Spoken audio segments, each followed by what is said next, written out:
Peningkatan keterampilan menulis cerita pendek berdasarkan cerita rakyat daerah Jambi menggunakan teknik comparative learning. Bab 1. Latar belakang dan masalah. Di bab 1 ini kita akan membahas tentang latar belakang dan masalah untuk penelitian kita kali ini.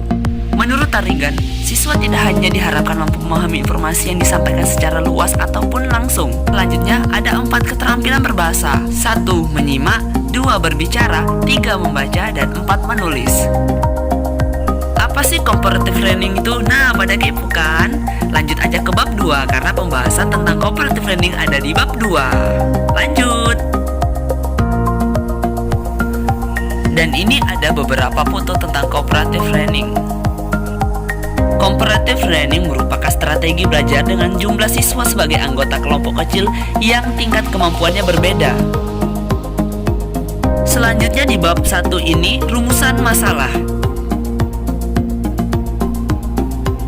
Permasalahan yang menjadi bahan pembahasan dan kajian dalam penelitian kali ini adalah di bab 1 ini di rumusan masalah ada 2 permasalahan yang akan kita cari tahu. Ikuti terus proposal kita kali ini. Pertama, bagaimana peningkatan keterampilan menulis cerpen siswa kelas 1 SMP Negeri 18 Kota Jambi setelah mengikuti pembelajaran dengan comparative learning. Tujuan khusus. Tujuan khusus untuk penelitian ini adalah 1. Untuk meneliti hasil tulis siswa dalam menulis cerpen. 2. Untuk mengamati kerjasama siswa dalam menulis cerpen dalam kelompok. 3. Manfaat penelitian. Dalam penelitian ini memiliki 2 manfaat, yaitu 1. Manfaat teoritis dan 2. Manfaat praktis. Manfaat teoritis. Secara teoritis, penelitian ini dapat menjadi sumber referensi bagi penelitian-penelitian selanjutnya. Selanjutnya yang kedua yaitu manfaat praktis. Secara praktis, penelitian ini bermanfaat bagi guru untuk menjadi alternatif pendekatan bagi pembelajaran bahasa Indonesia. Yang keempat yaitu hipotesis. Apa itu hipotesis? Berdasarkan rumusan masalah, penelitian meneruskan hipotesis sebagai berikut. Alternatif hipotesis HA, comparative learning mempengaruhi kemampuan siswa kelas 7 SMP Negeri 18 Kota Jambi dalam menulis cerita pendek. Selanjutnya kita masuk populasi dan sampel penelitian. Apa itu populasi? Populasi adalah wilayah atau tempat penelitian yang ditetapkan oleh peneliti untuk dipelajari dan ditarik kesimpulan. Pada proposal kali ini tempat penelitian adalah SMP Negeri 18 Kota Jambi. Pada populasi di proposal saya ini, populasi penelitian ini adalah siswa SMP Negeri 18 Kota Jambi. SMP kelas 1 ini memiliki 6 kelas, tetapi penelitian hanya mengambil 1 kelas sebagai populasi penelitian. Selanjutnya kita masuk ke sampel penelitian. Apa yang dimaksud dengan sampel penelitian? Yang dimaksud sampel penelitian yaitu sampel contoh atau cuplikan merupakan bagian dari populasi yang dipelajari dalam suatu penelitian dan hasilnya akan dianggap menjadi gambaran bagi populasi asalnya, tetapi bukan populasi itu sendiri.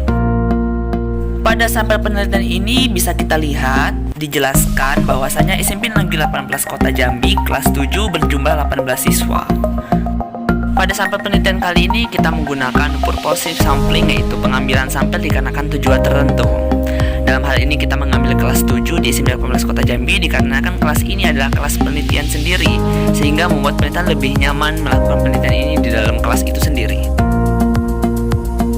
Selanjutnya kita masuk ke bab 2. Bab 2, landasan teoritis.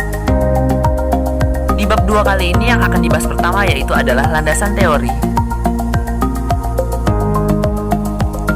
Undang-Undang Sistem Pendidikan Nasional Nomor 20 Tahun 2003 menyatakan bahwa pembelajaran adalah proses interaksi peserta didik dengan pendidik dan sumber belajar pada suatu lingkungan belajar.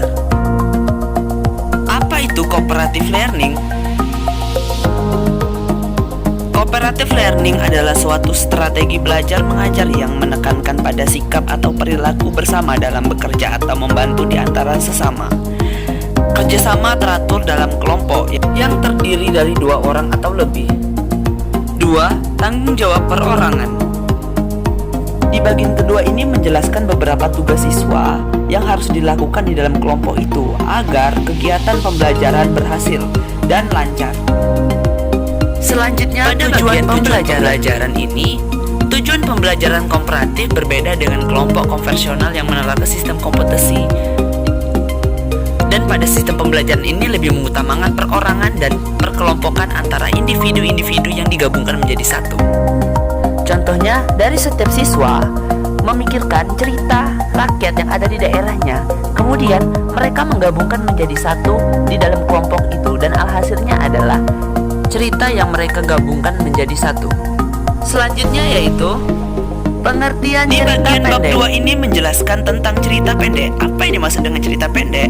Menurut H.B. Jasin mengatakan bahwa yang disebut dengan cerita pendek harus memiliki bagian perkenalan, pertikaian, dan penyelesaian. Selanjutnya yaitu karakteristik cerita pendek. Di bagian bab 2 ini menjelaskan tentang karakteristik cerita pendek.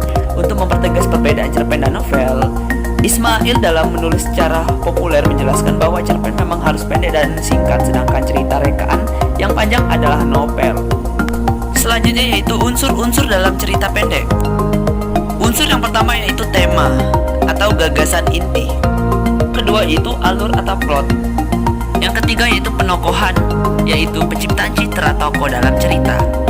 Yang keempat yaitu latar atau setting. Yang kelima yaitu sudut pandang tokoh. Dari pembahasan dari bab 2 sampai di akhir, jadi sudah memuat dan merangkum semua apa saja isi dari bab 2 di proposal saya kali ini. Selanjutnya kita masuk ke bab terakhir yaitu bab 3. Bab 3. Metode dan teknik penelitian. Metode penelitian. Instrumen yang digunakan dalam penelitian ini adalah tes tertulis. Dan metode yang digunakan adalah desain penelitian tindakan kelas. Yang kedua yaitu teknik penelitian. Pada teknik penelitian ini kita menggunakan teknik pengumpulan data. Instrumen yang digunakan dalam penelitian ini adalah tes tertulis. Kemudian tes tertulis digunakan untuk kemampuan siswa dalam menulis cerita pendek. Yang kedua, teknik mengolah data.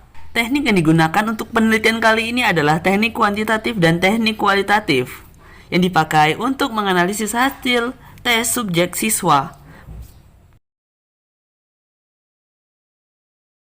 Dan inilah penjelasan dari saya dari bab 1, bab 2, dan bab 3. Dan itulah hasil dari presentasi proposal saya kali ini. Terima kasih banyak. Sekian dari saya. Wassalamualaikum warahmatullahi wabarakatuh.